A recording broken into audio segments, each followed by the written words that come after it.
Here we are, I'm here with Coach Val at H4 Training Wheaton, and today we're talking about the kettlebell swing. A great exercise, conditioning, strength, power, you name it, but often in the gyms, both at H4 and other gyms, we see clients tend to have an issue with form on this. So what we want to do today is just talk about what is the proper form and what is improper form. Now, some of you out there might do what is known as the American kettlebell swing. CrossFitters out there, that's probably what you likely do. Not that there's anything wrong with that. However, we do teach the more classic Russian style kettlebell swing, which is what we're going to go over today.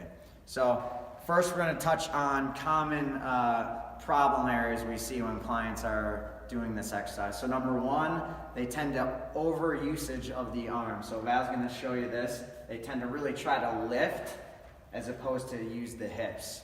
Second thing we tend to see is clients will let that kettlebell get way too low, closer to the ground, as opposed to tight through the legs. So Val's going to show you that. And when you go way too low, it puts a tremendous amount of stress on that low back. So that's why this is going to be a bad thing for you.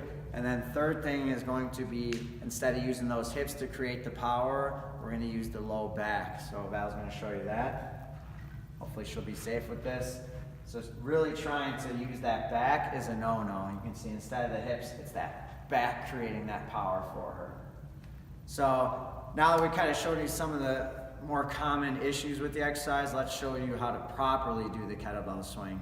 So number one is going to be, like we talked about, don't use the arms. Instead, you want to get a nice firm grip on the kettlebell. And after you have that firm grip, you want to really lock those lats in, just like Val did. Get them set. And then second, we want to start swinging and go as tight through the legs as possible. Every time Val goes through, you can see she gets a nice flat spine.